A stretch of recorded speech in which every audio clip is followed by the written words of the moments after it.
और चलिए बात करते हैं सदन में संग्राम की। उपराष्ट्रपति जगदीप धनखड़ ने कल स्वास्थ्य का हवाला देते हुए अपने पद से इस्तीफा दे दिया।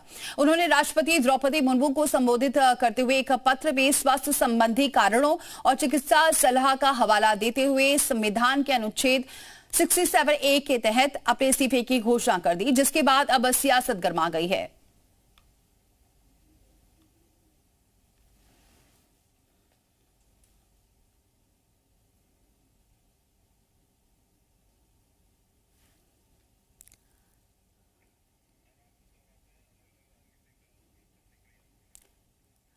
तो अब इसके बाद सियासत गर्मा गई है और अलग अलग राजनीतिक दलों की क्या प्रतिक्रिया सामने आ रही है, सुनिए जरा।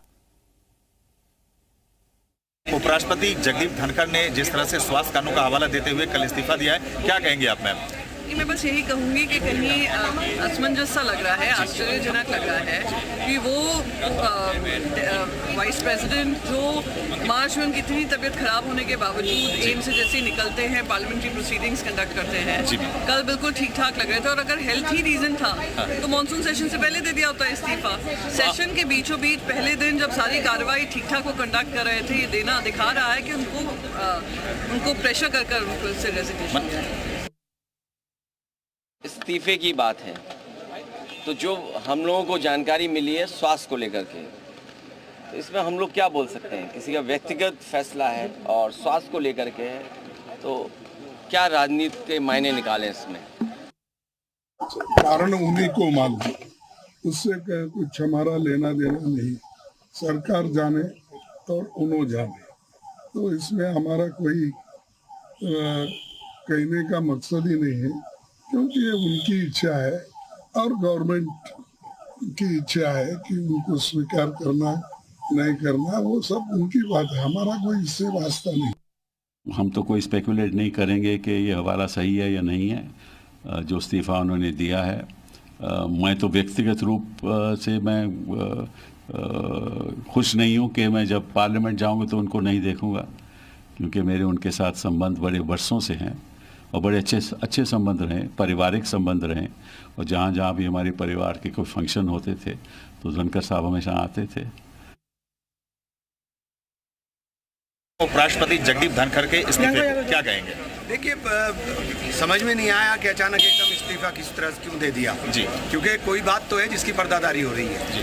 कुछ ना कुछ तो पीछे है जिसके वजह से वो इतना हाथ हुए कि उनको इस्तीफा देना पड़ा। नहीं, कल दिन भर तो सब ठीक था, लेकिन उन्होंने स्वास्थ्य कारणों का हवाला दिया। क्या आपको लगता है एकदम ऐसा कोई स्वास्थ्य कारण हो नहीं सकता कि आपके सारे प्रोग्राम शेड्यूल हों और उसके बाद आप एकदम इस्तीफा दें? तो इसके पीछे कोई ना कोई दूसरा कारण है। जयराम रमेश ने भी ट्वीट किया, उन्होंने कहा कि शाम में 5:30 बजे तक साथ थे, 7:30 बजे के करीब उनकी बात हुई है। ये चीजें हैरान करने वाली है, निश्चित रूप से हैरान करने वाली है, निश्चित रूप से हैरान करने वाली है। और देश को जानने का अधिकार भी है कि ये हुआ क्या है। उपराष्ट्रपति जगदीप धनखड़ ने कल अचानक इस्तीफा दे दिया, आप कैसे देखते हैं, क्या कहेंगे? सीधा है कि उन्होंने जिस तरीके से नड्डा जी ने प्रोवोक किया और जिस तरीके से आई से and nothing go and record, और उसके बाद एडवाइजरी बोर्ड कमेटी में नहीं जाना, तो क्या आपको नहीं लगता है कि ये चैलेंजिंग है उस पद की? संवैधानिक गरिमा को खत्म किया गया है। आपको लगता है सिर्फ वही वजह है? और नहीं, वजह तो बहुत है, एक वजह नहीं है। वजह जस्टिस बढ़वा भी होगा, वजह कहीं पर निगाहें कहीं पर निशाना किसी को। ये जो आरएसएस और बीजेपी का झगड़ा है वो राज्यसभा के चेयर तक चला गया।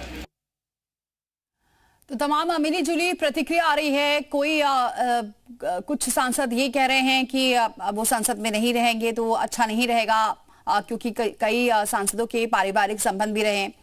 कुछ ये कहते हुए नजर आ रहे हैं कि इसके पीछे कहीं ना कहीं कुछ ना कुछ जरूर साजिश भी है, कहीं पर निशाना है। इस तरीके की प्रतिक्रिया देखने को मिल रही है। और क्या कुछ कहा है, सुनिए जरा। कमेटी की मीटिंग उन्होंने रखी है 1 बजे से, तो उसको कैंसिल भी नहीं कराया। अगर ऐसा उनको रहता तो वो क्यों रखते, या सुबह में ही अनाउंस कर देते कि वो कैंसिल है।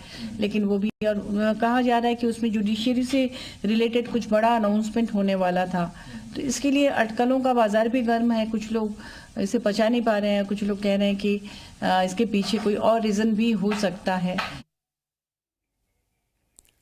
तो कुछ लोग ऐसे पचा नहीं पा रहे हैं, कुछ और रीजन भी हो सकता है। ये प्रतिक्रिया देखने को मिल रही है सांसदों की तरफ।